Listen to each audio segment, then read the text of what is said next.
My name is Paulette Forster-Williger, and I am a child survivor of the Holocaust. This is my story as well as that of my family. My mother and father survived those terrible years. My mother had spoken to me of that time since I was a young child, and I knew many details about her experiences. I wanted to be included in my parents' history, and I also wanted to make it mine.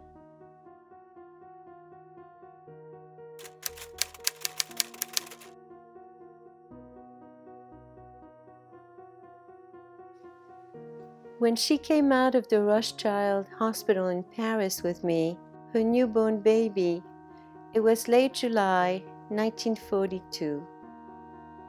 My mother, Rose, was alone. She was 21 years old. She was Jewish. My father had been arrested by the French police and imprisoned in October 1941. Her father had been arrested in the first Jewish roundup in Paris in May of 1941. Her mother and two brothers had been arrested just days before she was discharged from the hospital. My mother sat down on a park bench, something that was forbidden for Jews, and wondered what she was going to do. She wept with me in her arms.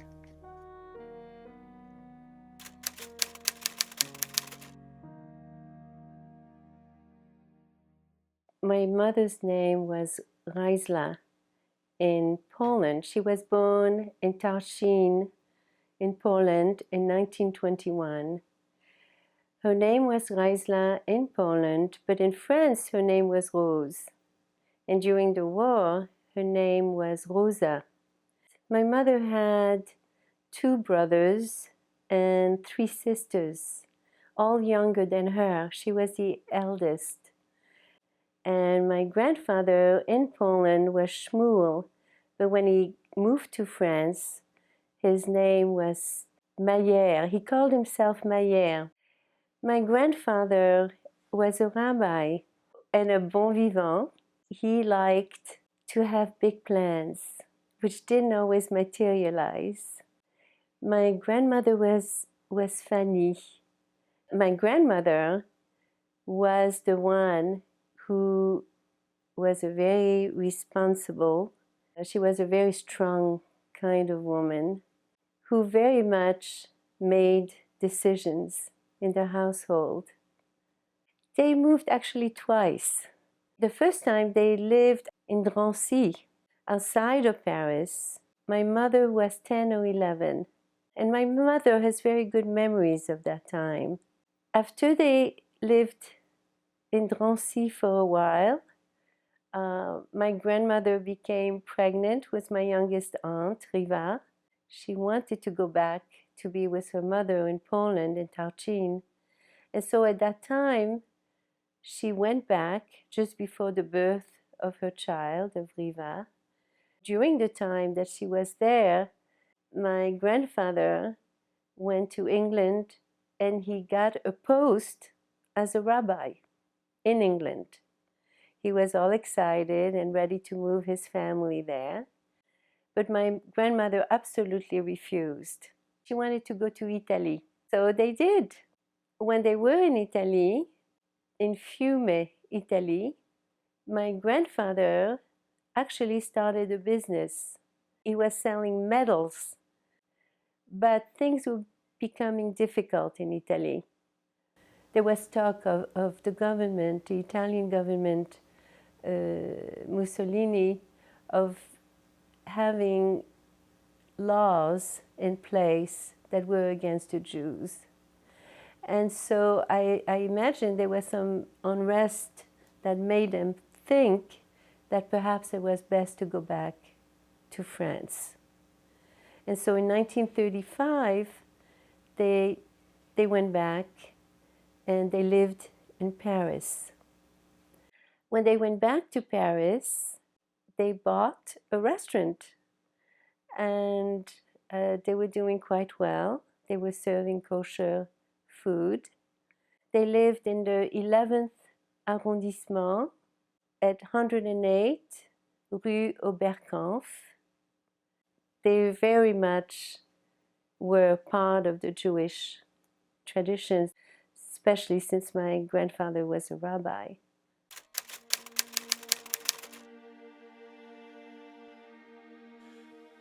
Przeworsk lies in the southeast corner of what today is Poland. Simon Forst was a well-to-do Jewish businessman in the small town of Przeworsk.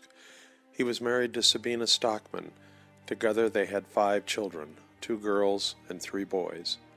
They named their oldest son Mayer. Following his training in Poland, Mayer and his friends set out to see a little of the world, beginning in Trieste, Italy, on the Adriatic Sea. But as the Cukiers found in Fiume, Trieste was also beginning to experience its own wave of anti-Semitism. Seeking friendlier surroundings, Mayer moved to Paris, where he changed his name to Max, the French form of his name. He found employment in a dental laboratory and looked forward to a long and prosperous career.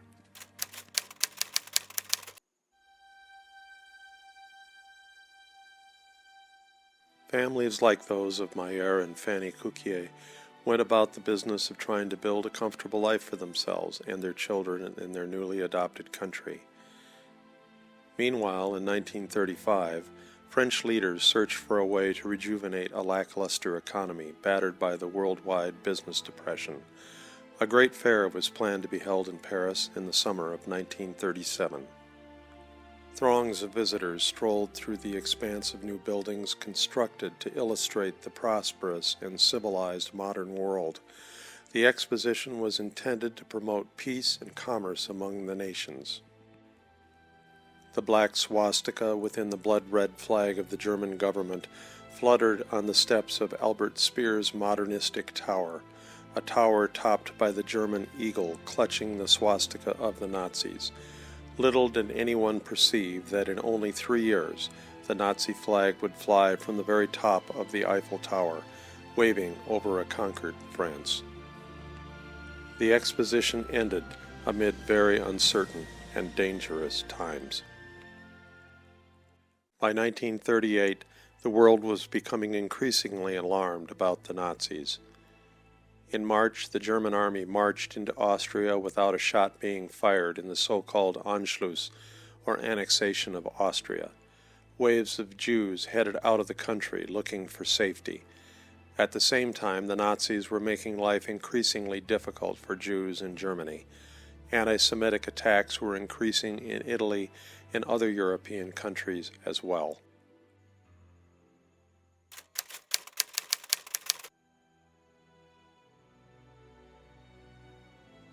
Mayer Cukier saw the danger coming in France and tried to do something to protect his family. Through a friend, he heard that some South American countries were accepting Jewish refugees, and he applied for visas for everyone in his family. His 6 children posed as a group for a passport photo, but by the time he had received the passports, he learned that the immigration quotas for the South American country had been filled. He and his family had no option but to stay in France and hope for the best. Despite the increasing uncertainties of those years, people lived their lives as normally as they could. They went to movies and the theater. They dated, fell in love, and married. Rose Cukier and Max Forst shared that experience. War had not yet come to France when they met at a New Year's Eve dance in December 1939. She was invited to a New Year's Eve party. And my mother had a terrible toothache, and she had a swollen cheek, but she went anyway. How can you resist not going to a party? So when she was there, she was sitting, watching everybody, and this young man came over and said, "Why is your cheek so swollen?" And she said, "Why are you asking me this?" And he said, because I'm a dentist. A little while later, my mother returns home, and in front of the building, she sees who became my father. She was surprised to see him, and he asked her out on a date. And she was wondering how he was able to find her. And his date had given him my mother's address.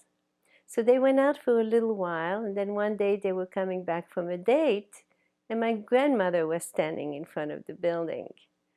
And she said to my father, she said, no daughter of mine is going out with someone that I haven't met. Why don't you come upstairs? War came to Europe on September 1st, 1939, when the German army invaded Poland. In May of 1940, the Nazis invaded the Netherlands, Belgium, and France. Within weeks, the French army had been routed. The world stood shocked at how quickly the French had been defeated. Millions of French troops were shipped to POW camps in Germany. There they were held as hostages to ensure French docility at home. The leaders of the French government fled the capital of Paris as the Germans approached. Fearing death and torture at the hands of the Nazi invaders, 3/4 of all Parisians followed their government officials, clogging the roads to the south and west of Paris. Paris was declared an open city by the last of the fleeing leadership. By this designation, it was hoped that Paris would be occupied without a battle, so that the city might be spared destruction. In the dawn hours of June 14, 1940, the German army entered the city. They would not leave for more than 4 years, and then only when forced out by the attacking Allied forces. The country was carved into pieces. 60% of the landmass in the north, including Paris, was designated as the occupied zone, controlled directly by the Nazis. The southern part of the country was the so-called free zone, but it was free only so long as it didn't deviate from the demands of the Nazi conquerors. With Paris in the hands of the Nazis, Pétain set up his new government in the resort town of Vichy to the south of Paris. It was from the name of this town that the new French government took its name.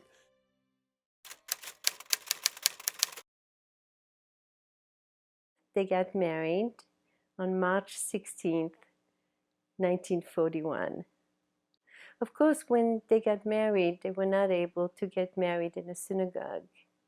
And it must have been very difficult for my grandparents, who were very religious.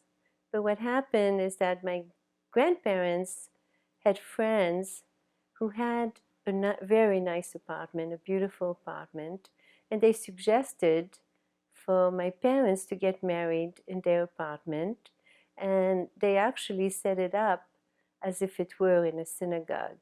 There was a chuppah, the Jewish people get married under a chuppah, and there was a rabbi. They were married by a rabbi. But before they were married, they went to a photographer and had a beautiful photograph made. My mother was in a long gown, and my father looks very dapper, and so they had that made.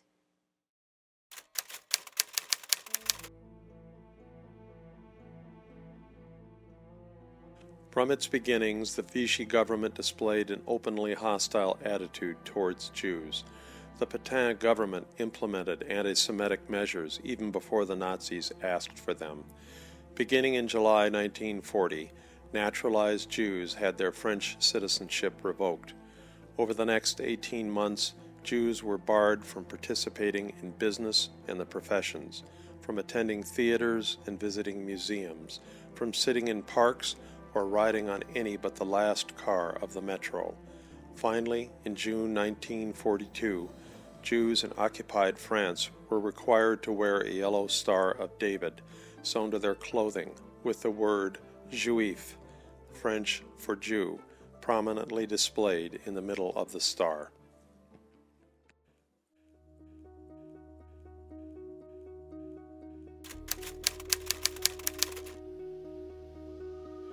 Paris fell to the Germans in June of 1940.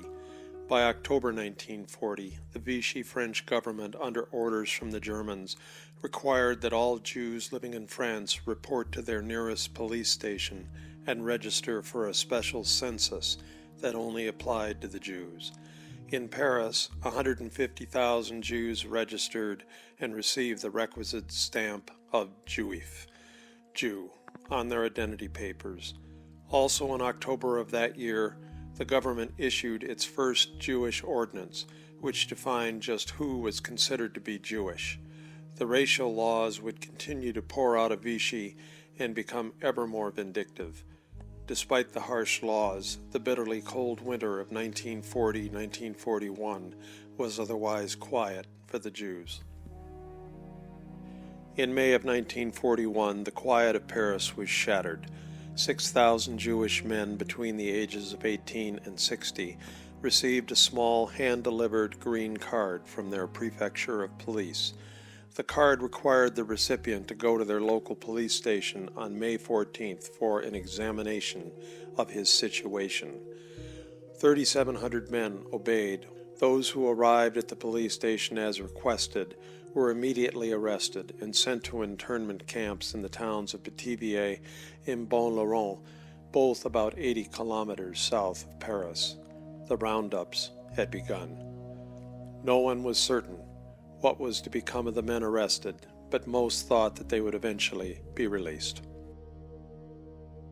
My grandfather, in May of 1941, went to visit a friend.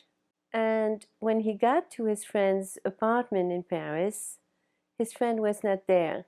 A little while later, the French police knocked at the door and came in. They were looking to arrest his friend. And of course, my grandfather was there. Obviously, he was Jewish. And immediately, they arrested him and sent him to Pithiviers, because at the time, Drancy was not open yet.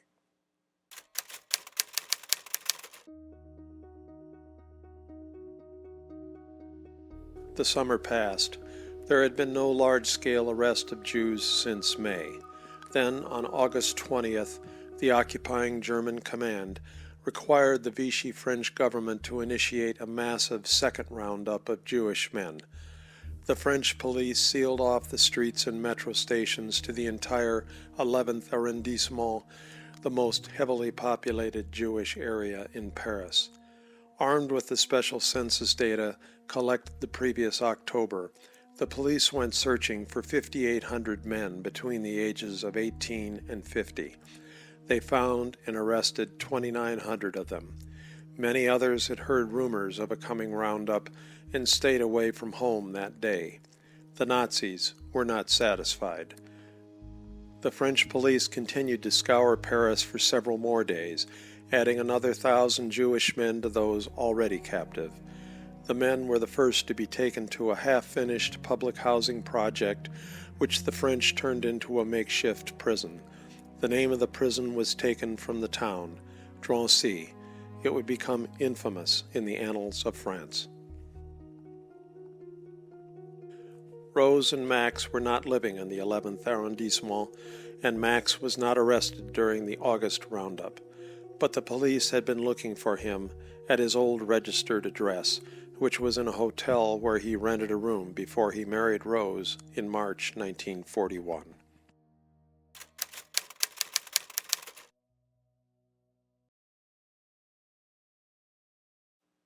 So things were very bad, and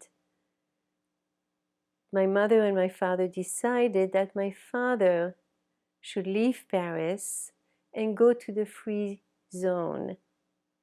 He was searching for a safe place where he and my mother could hide until the end of the war. When he left, he did not know my mother was pregnant. And so when my father left with false identity papers, he left with a friend, and they took the train and they got off, and they were supposed to go to Lyon the next day. So overnight they stayed in a hotel. They felt pretty good because they had false identity papers that were given to them from the underground, the résistants. And the false identity papers, his and his friends said that they were from Alsace-Lorraine. My father had a little accent, not a French accent, and he spoke German perfectly because where he came from, Przeworsk, before World War I, was part of Austria. So what happened during the night, there was a knock at the door and the French police came in and asked for papers. And they showed, my father and his friend showed the papers. And ironically, one of the policemen came from Alsace-Lorraine and decided to ask my father and his friend lots of questions about where things were located in Alsace-Lorraine, very specific questions that they couldn't answer. And they were arrested. They were brought to the jail and they stayed there for 2 days. And 2 days later, they were brought to Mâcon, which is outside of Lyon. And they stayed there for 2 months before they had a judgment. Finally, after 2 months, they were brought before a judge. And the judge thought that they had done terrible deeds and therefore would have to stay in jail for the next 4 months.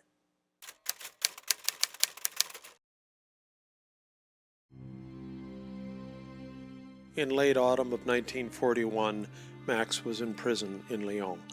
Rose's father, Mayer, remained in the internment camp at Pithiviers. By November, Rose realized that she was pregnant. Food rationing became even more intense throughout Paris.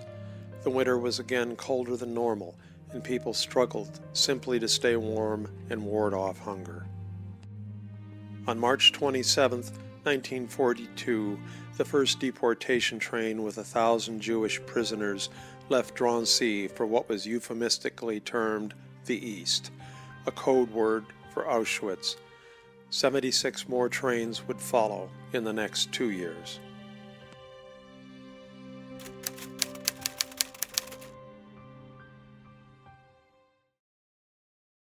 During the 4 months, they were sent to Lyon. During that time, the conditions were horrific. There was no food, they would starve. They would have water and a piece of bread in the morning, and water and a piece of bread at night. And it is also in jail that he found out that what he called his little heart was going to be born. Because before that,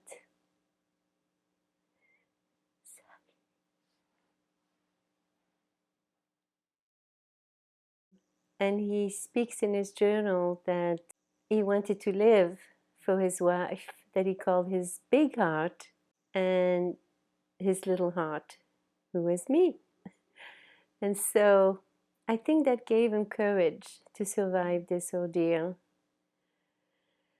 And he received letters from my mother and photos. And there's a photo of herself posing for a photographer.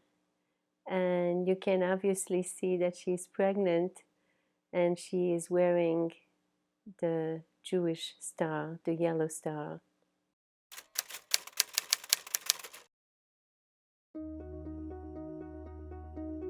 The Germans conceived of an even bigger Jewish roundup. The Nazis called it Operation Spring Breeze. In the early morning hours of July 16th, over 4,500 French gendarmes were dispatched to Jewish addresses all over Paris. This time it was not just men who were arrested.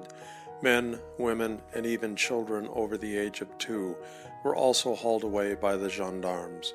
The Germans had given the French police a goal of arresting over 22,000 Jews. The police action resulted in slightly under 13,000 arrests. Of these, 4,000 were children. Needing a facility to hold those arrested with children, the prefect of police took over the old indoor bicycle race arena known as the Velodrome d'Hiver, or Vel d'Hiv for short. More than 8,000 people were crowded into a facility designed for half as many, with no ventilation and completely inadequate sanitation facilities. For 5 sweltering days, they were held with virtually no food, water, or medical attention. Over 100 died in the Vel d'Hiv. Finally, they were transferred in buses to Drancy and other camps to await rapid deportation to Auschwitz. Of the 4,000 children arrested in the Vel d'Hiv roundup, none returned from Auschwitz. Rose was nearly at full term when the rumors of an impending roundup started circulating throughout the Jewish areas of Paris. Her doctor at the Rothschild Hospital for Jews decided to admit her into the maternity ward even before her labor began to try to protect her from the impending roundup. My mother had gone into the hospital, Rothschild, and while she was there, her mother came to visit her. She would have to go through the morgue because she had to be invisible. And so she happened to come to see my mother when I was born that day. And this is the only time that she saw me. She was accompanied that day by my Uncle Henri, who was 14 at the time. And so he knew that he became an uncle. After that, my mother never saw her mother again. A neighbor of my grandparents came to see my mother. She had been a friend and told my mother that my grandmother and my 2 uncles had been arrested. You know, you keep on thinking about this question about why didn't they hide? You know, why was it that they didn't go into hiding and perhaps they would have been saved? But I think they didn't know exactly what was happening. And I think my grandmother, I think she must have been so full of joy to have a grandchild, her first grandchild, that it would have been very difficult, I think, to leave her apartment because she was thinking, I'm sure, that my mother was coming back. And of course, she would see her grandchild. So it may have been July 23rd, 24th. They heard a knock on the door, and the French policeman came in, and they arrested my grandmother and my 2 uncles. The oldest one, Jacques, was 18, and the youngest one, Henri, was 14. And they were sent to Drancy. By that time, my grandfather had been sent from Pithiviers to Drancy. And I like to imagine that at that time they saw each other. But on July 29th, 1942, my grandfather and Jacques and my grandmother were put into a cattle car from Drancy to Auschwitz. I like to think that at that time, at least, they were together. When they arrived in Auschwitz, my grandmother was immediately sent to the gas chamber. My grandfather and Jacques and Henri, although he's not on the list of that particular convoy, but later on we found out that he was also in Auschwitz. they were not gassed. And perhaps it was because they could work, but eventually they died of typhus and probably hunger. And they never returned.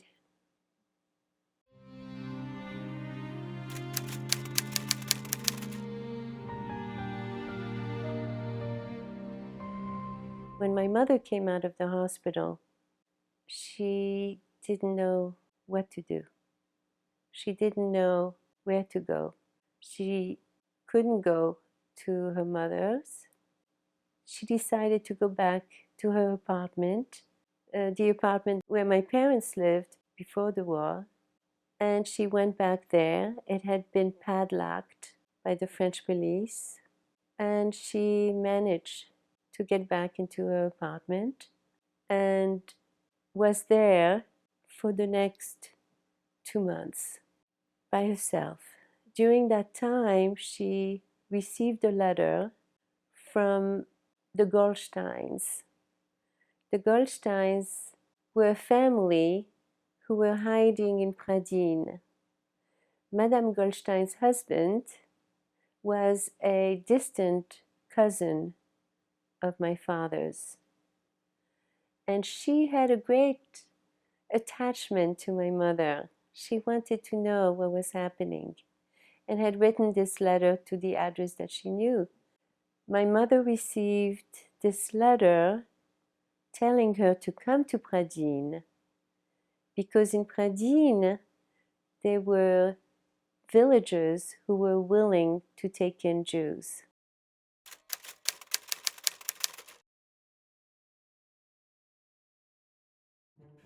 While the Goldsteins wanted Rose to come to Pradines, getting there would be no easy matter.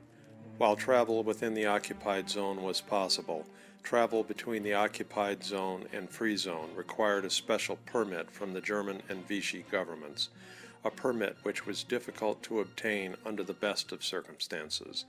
A young Jewish mother and her baby could never hope to obtain legal permission to travel across the demarcation line. Leaving the occupied zone had to be done illegally, either by chancing it alone or by being smuggled across the border by a passeur, someone who for money was willing to guide those trying to escape. If an unauthorized person was caught, the penalties could be severe. By the time the Goldsteins' letter arrived, Max had already been in prison for 6 months after being caught trying to cross the demarcation line illegally. But Rose had few options if she wanted to save herself and Paulette from the Jewish roundups of the occupied zone. There was no one for her in Paris. She knew that her parents and brothers had been deported. Her husband was in prison in Lyon. Her 2 youngest sisters were in a special camp for Jewish children in the free zone. Making the desperate journey south was her only hope.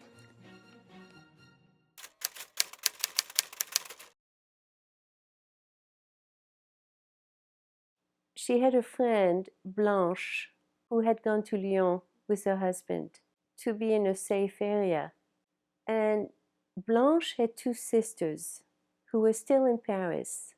One was in her 20s and married with children, and the other was 15. The 2 sisters wanted to join their sister Blanche in Lyon. My mother connected with them because her mission was to go to Lyon, where my father was in jail, and join up with him and then be on their way to Pradines, to a safe place. So the 2 sisters had a passeur, and my mother joined them. She also paid the passeur, and the passeur was taking them on a train eventually to get to Lyon. But what happened is that they didn't go to Lyon directly. When they took the train, he wanted them to stop at a certain point and to put them up in a hotel. He was in charge of taking them to Lyon. They trusted him as much as they could. They had no other option. They got off the train and they went to the hotel with the passeur. They were greeted by the owner of the hotel, the owner and his wife, and put in a room. And they were supposed to stay overnight. And the passeur said, I will come at 5 o'clock the next morning to get you, and just wait here for me. So the next morning at the appointed time at 5 o'clock, he came and he was going to take the two sisters, but he pointed his finger to my mother and he said, you, with the baby, I'm not going to take. It is just too dangerous to take you. My mother became desperate. How can you do that? How can you say that? I must go with you. He said, I will take you tomorrow. So he took the two sisters, and my mother stayed in the room, crying and desperate, not knowing whether he would come back or not. And a while later, she heard screams outside in the street. She looked out at the window, and what she saw was that there was a truck where people, Jews, were being herded onto the truck, and amongst them were the two sisters.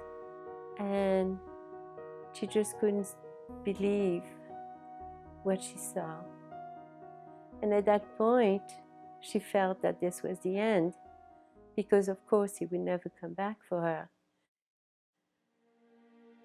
The owner of the hotel came up to her room and said, you must leave.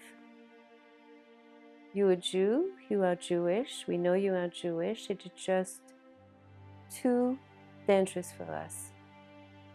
It's too dangerous for you to be here. And she begged him, she said, but I have nowhere to go. And please let me stay. He said, no, absolutely not. So she had to leave. And with me in her arms, she left the hotel and walked and went to a cafe. I began to cry. I was hungry. I was a baby. She decided to go in the cafe and sit down to feed me. And of course, tears were coming down her cheeks. And all of a sudden, she looked up. Someone was approaching, and it was the daughter of the owner of the hotel. And she said, my father wants you back. He wants you to come back to the hotel. He wants to talk to you. So my mother followed the daughter and went back to the hotel. And there he was waiting with his wife. And he said, we're going to put you up. We're going to give you a place where we put a small bed, and you will be safe there. And the owner said, what happened? Who is this passeur? And my mother told him the story, that she gave him the money and that he was abandoning her and she didn't know what to do. And he said, I will find him and I will get you your money back. He left, came back a while later with this man, with the passeur. And in front of my mother, he said, I am going to give you something to do. And if you don't do it, I will kill you.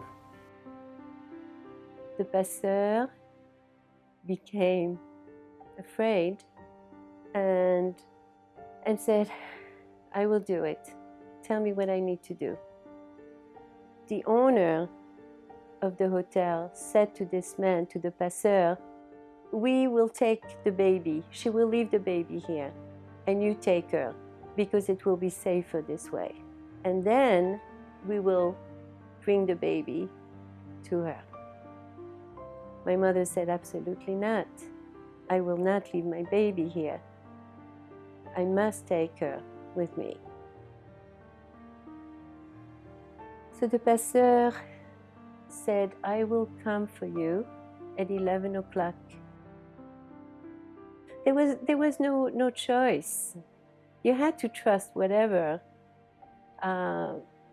Distrusting, what would that mean? Because you had to, it was desperate. It was a desperate time. So he did come. He came at 11. I guess he was scared, and he came at 11 as promised. My mother followed the passeur, who took her to the barge. The barge was a coal barge, and so when she saw the people in the barge, they were all men. She was the only woman, and she was a baby, of course. And she got into the boat. The passeur left, the one who had taken her to the boat.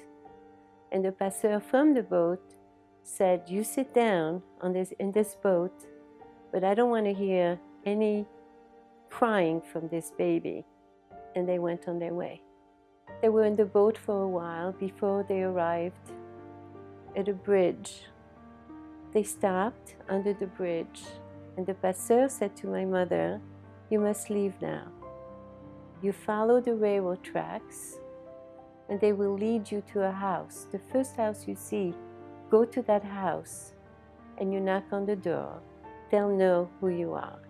My mother left the boat, holding me in her arms, and in the dark made her way, followed the tracks, exhausted. She was totally exhausted. She saw a house and was so exhausted that she sat on the steps of the house and fell asleep on the steps. In the morning, or I imagine it was dawn, she woke up, and there were a man and a woman, a couple, standing before her. The woman was holding me in her arms. The woman addressed my mother and said, are you Jewish? And my mother didn't answer. My mother tried to stand up, but felt very weak, and they helped her into the house. And my mother collapsed on the bed and slept for 24 hours. When she woke up, it took her a while to think about what had happened. And the woman said to her, we know who you are. We know you're Jewish. Do not be afraid. We will take care of you. We will take care of your baby. They made a plan that he would take my mother to the train station, and that she would be able to take the train and get to Lyon. It was, perfect picture of a husband taking his wife and his baby to the train station, purchase the tickets, and put her on the train. Of course, at that time in the train there were cabins. You would sit in a cabin off a hallway. There was a long hallway, and off the hallway there were cabins. She entered a cabin where there were 4 men sitting on one side of the cabin. She sat on the other side, and there came a point where she needed to breastfeed me.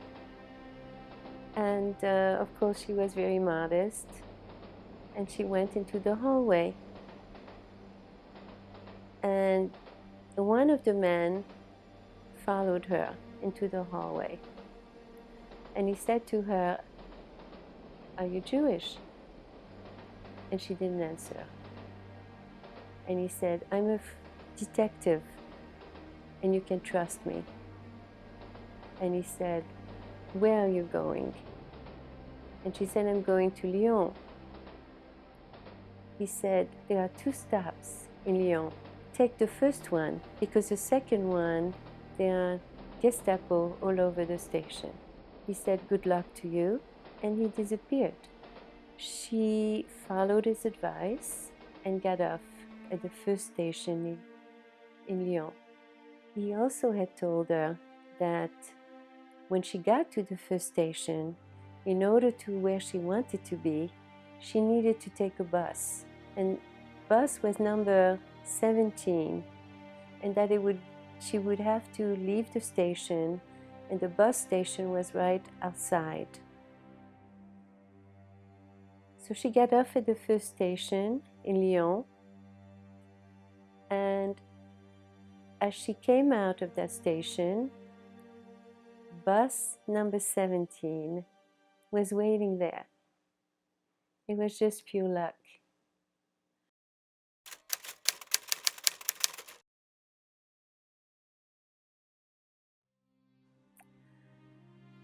She knew where her friend Blanche was living.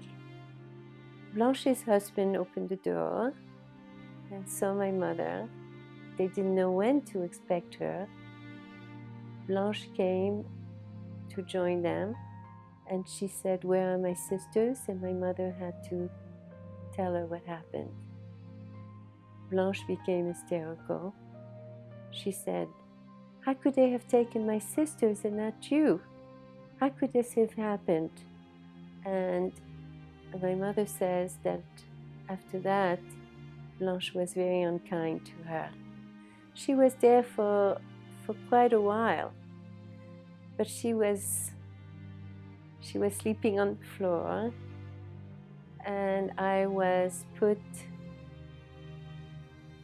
I think it was either a drawer, a bureau, in a bureau, or a box. I'm not sure. But, and my mother bought her own food. And when it came the time when she knew that my father would be released from jail where he had been in Lyon, my mother went to the station and she saw my father from far away on that day. My father was not aware that she was there. And at that time, she found out that he was being sent to Wieswald, in the southwestern part of France, and that he would not, of course, would not be joining her to go to Pradines. My mother left with the passeur to Pradines, and he stayed with her the whole time. And they arrived in Cahors, and from Cahors took a bus to Pradines. And they arrived late at night, and she went to the Goldstein family. And actually the passeur remained with the Goldstein overnight. The Goldstein told my mother where to go, to Madame Madeleine's house, which was 2 houses down from where they were.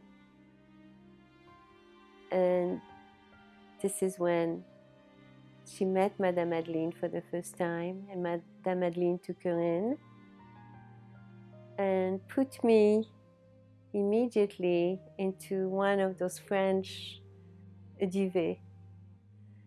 And this is where we were in hiding.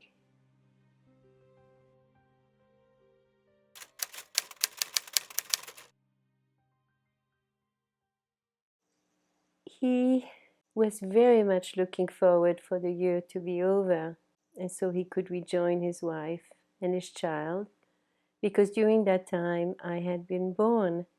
What happened, as he was supposed to be released, he was sent to a French concentration camp. This was the last stop. before you went on to Auschwitz. And they knew that people disappeared and never came back, and they knew what was happening. So what he did in Riefswald, he escaped. He paid the garbage truck driver, and he and his friend hid underneath the truck.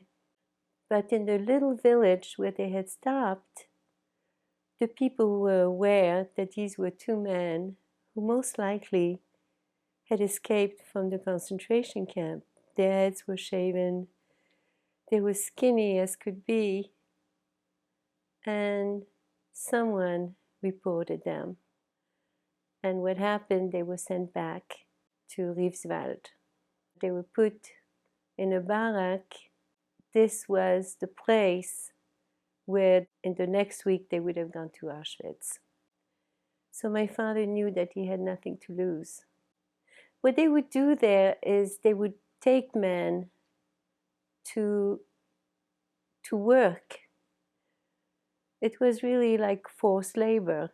It was forced labor. And so in the morning, what they would do, they would call numbers. They didn't call names, of course, they called numbers. And they called one number that was not answered. My father raised his hand. And that morning, they put him on a truck with the other men and brought him to a field where he worked in the field.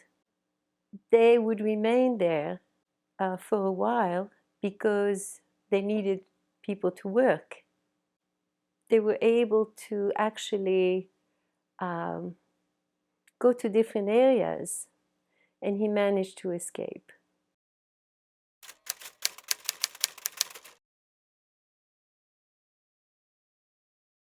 The place where they were working was Perpignan, and my father went to the center of town and found a synagogue, and there he was able to find out the name of a pasteur. At that point, he had no money.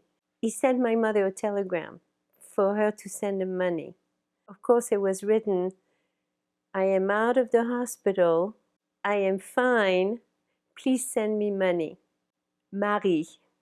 His name was Marie.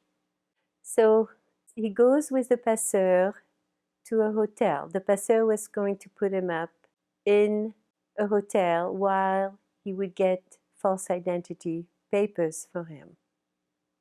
And this hotel was where a lot of the Gestapo was staying.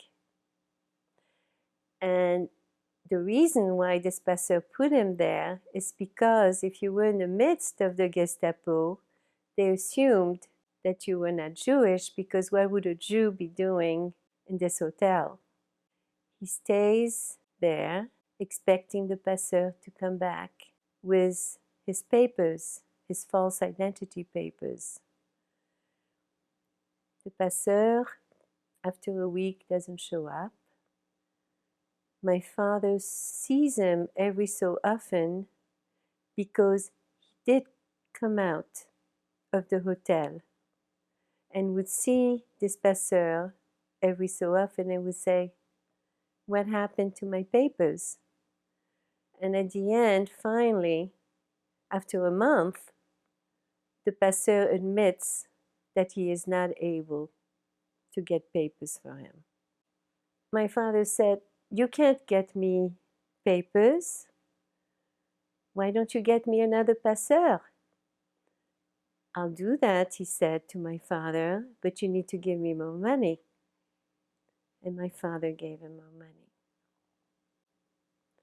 And the new pasteur is the one who takes him on a train on their way to Pradines.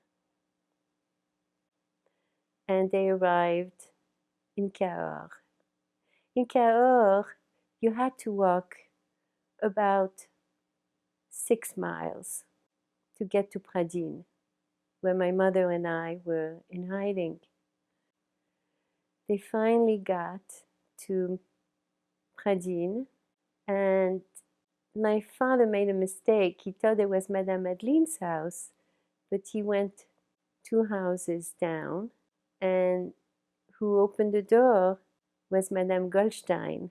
This is where that family was hiding. And they were so happy to see him. And Madame Goldstein went to Madame Madeleine to tell my mother that my father was there. And my mother and Madame Madeleine, and I suppose me, went to the Goldsteins. Of course, eventually we went back to her house, and this we were where we were until the war ended.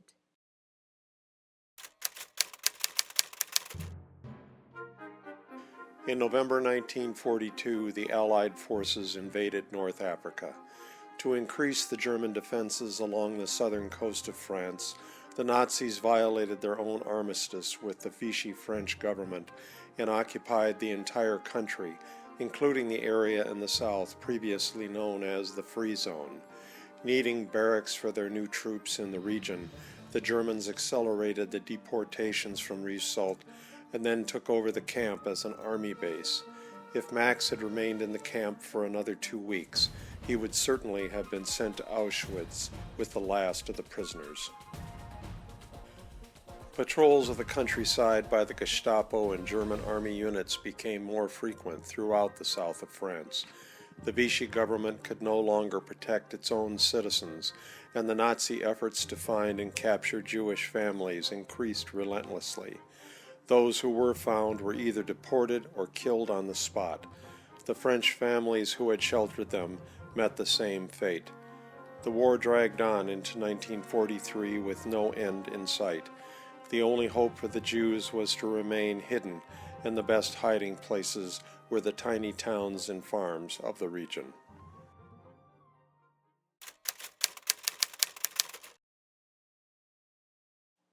Pradines is a tiny town in the southwestern part of France. And this wonderful woman, Madame Madeleine, an 80-year-old Catholic woman, took us in. She first took in my mother and me, and later my father. And she did the best she could. Of course, during the war, there wasn't very much food, and you had food stamps. So, and there's just so many food stamps that you could get from the town. And so she shared whatever she had. It was very difficult for my mother, although she had false identity papers.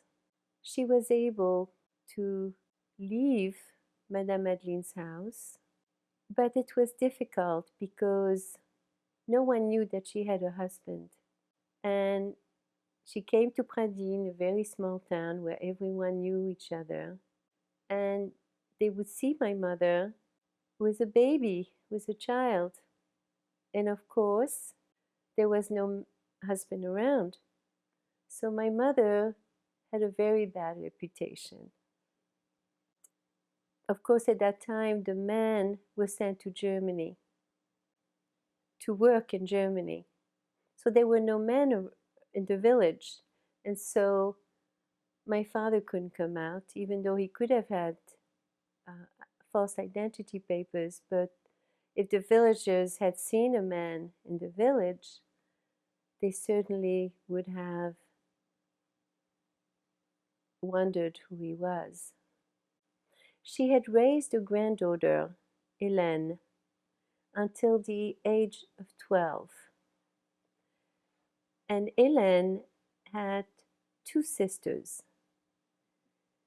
Hélène was my mother's age, and there was André, who was 2 years younger, and then there was Michou, who was 12 years old at the time.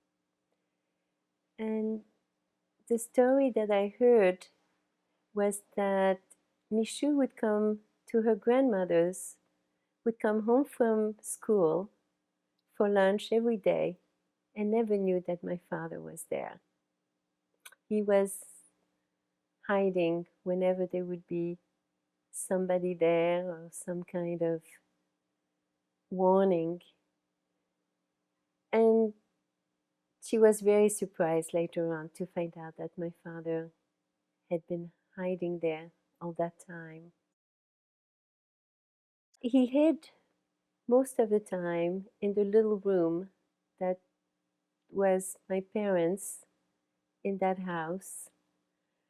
But when there were warnings from Madame Madeline's grandson, Louis, who was in the underground, that the Gestapo would be making searches, my father would hide between an armoire and a window that was recessed and that they had closed with cinder blocks.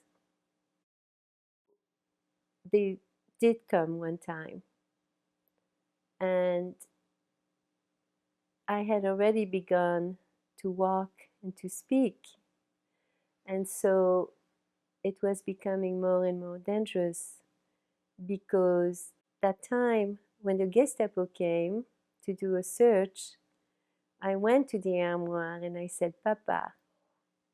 And my mother had to distract them.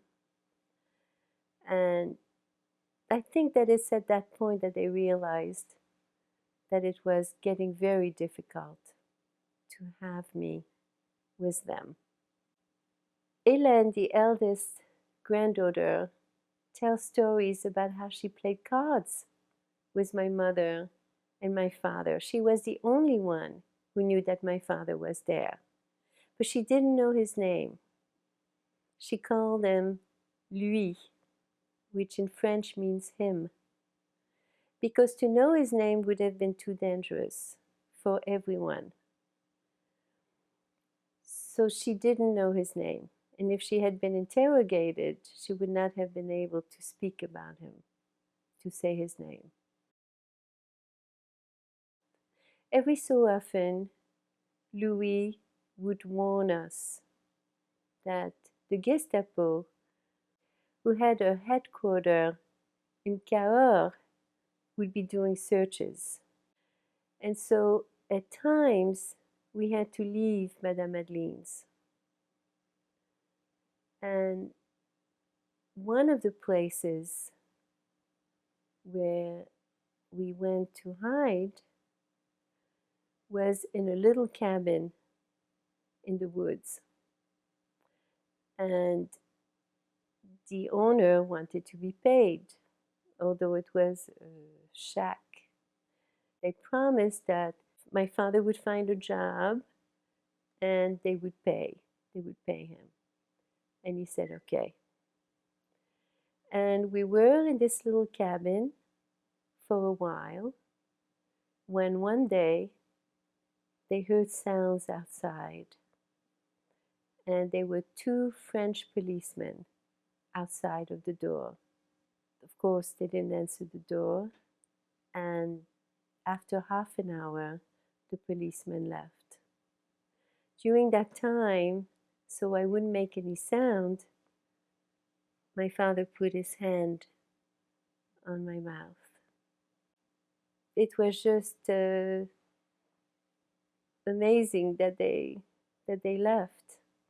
What my parents found out later is that they actually didn't, the two policemen had not come for them, that the owner had gotten into some kind of trouble, some kind of business with his wife, something had happened, and they were looking for the owner of the cabin.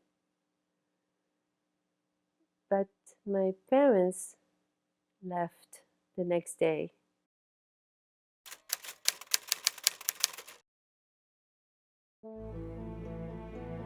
The war was gradually turning against the Nazis. The Allied forces invaded Italy in late summer 1943. The Italians negotiated a secret armistice with the Allies, and the Germans took over control of all of Italy as soon as it was announced.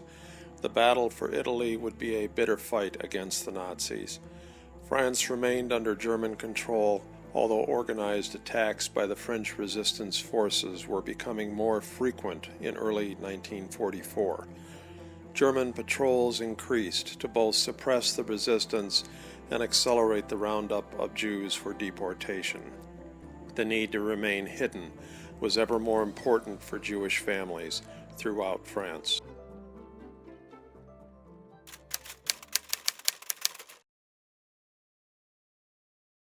They went back to Madame Adeline's and stayed there. But when they went back, they realized that it was too difficult for me to stay with them because they always thought they would have to go different places and hide. And it was difficult for me, who had started speaking, and as I was getting older, it was getting harder and harder. So they decided to put me in an orphanage that was nearby. It was located in Pera, which is not too far from Pradines.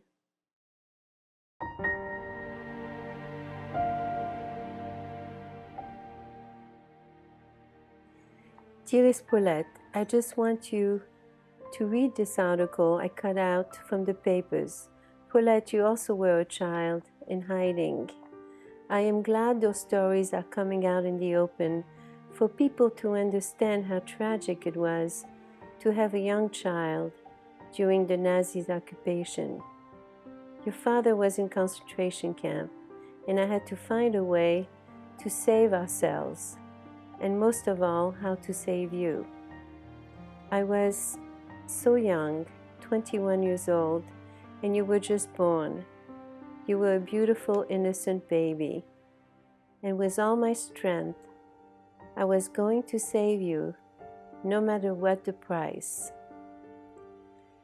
So now comes the worst time in my 21 years of my life. I had to find a place to hide you and save you from the Nazis. I could not keep you anymore with me. Through the French underground, I met a wonderful man, an elderly doctor, who worked to save Jewish people, and mostly young children, from the Nazis. He told me to take you to an orphanage and to leave you there until the end of the war. I was heartbroken, but there was no other way to save your life. The doctor was going to arrange everything. I had to make up my mind very fast because we were in terrible danger. Well, I did make up my mind and took you to the orphanage. A very cold woman came to the door and took you away from my arms.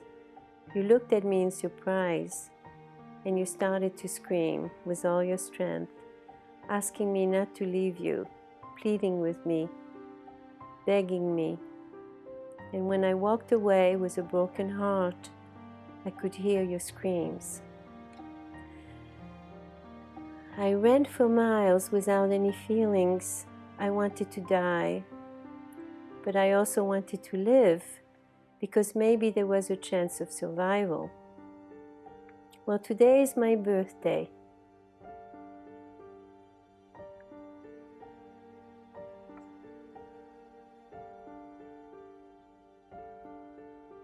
I am 70 years old.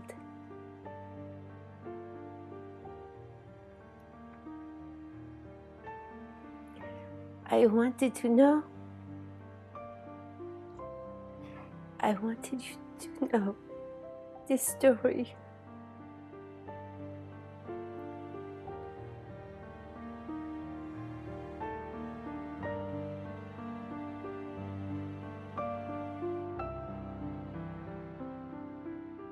I wanted you to know this story and to let your own children know how much you have suffered in your young life. I still from time to time can hear your screams, and I cry for all those miseries and all those years lost. You were in the orphanage until the liberation, 1944. We picked you up the minute we could. but you were in bad shape. You would not look at me or talk to me for months. It was very painful, and I felt very guilty. However, the most important thing was that you were saved and survived that dangerous period. And then she compliments me. Now you are a beautiful person and yourself a mother. You are also a wonderful daughter, and I hope that you being so young then, no permanent scars were left. Dearest Paulette, I wish you a happy life with your wonderful husband and children. You deserve it. With much love, Maman.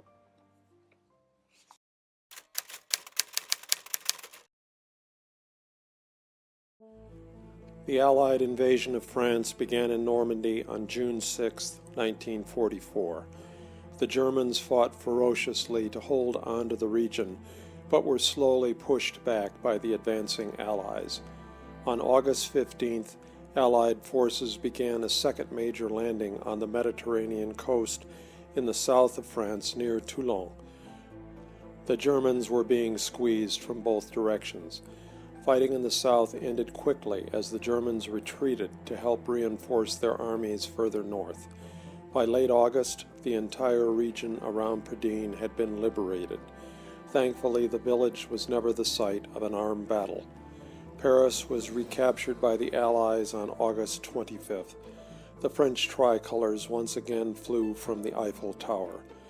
The war raged on in northeastern France as the Allies moved towards Germany, but for the majority of the country, the long and bitter war was finally over.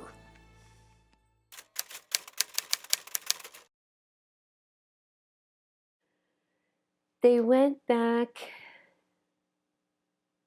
in January of 1945. When they went back to Rio, where they had lived before the war. So their place had been used as a débarras, and so they had to clean up their apartment, and this is where they lived.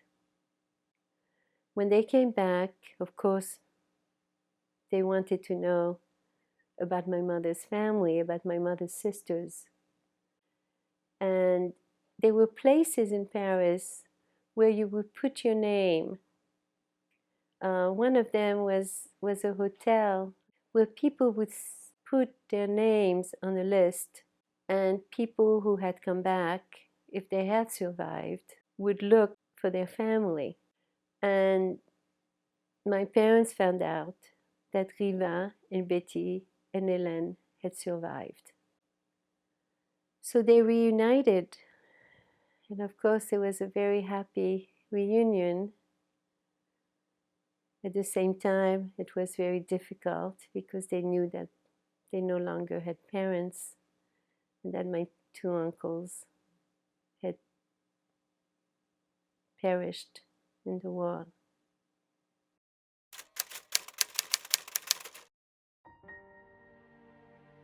My parents, who were both Polish, had applied for French citizenship.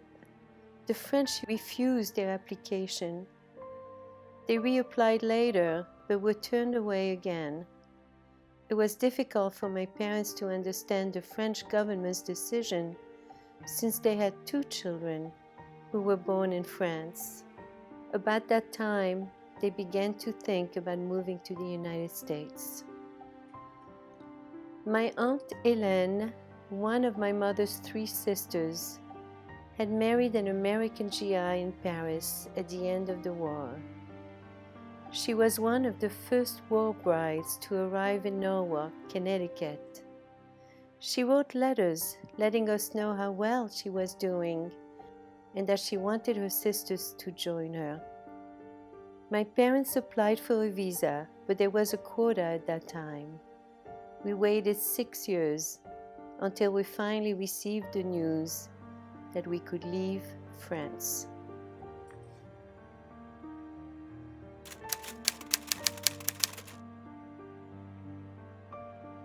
I never got to know what my grandparents were like. I never got to hear Henri play the violin or see Jacques' bright smile. I asked myself what life would have been like if there had been no war. Would my grandparents have loved me as much as I love my grandchildren? Since my grandfather was a rabbi, would we have followed the rich Jewish traditions? I have heard people say that you must forgive, but as Elie Wiesel said, the only people who could forgive are no longer here to forgive. As for survivors, the haunting memories are still with them. The Holocaust has changed who they are and who they could have been. The specter of it will filter down to many generations. We have lived in the shadow of the Holocaust, and yet we can love our families and feel joy as well as sadness. But the memories of the past remain deep inside of us.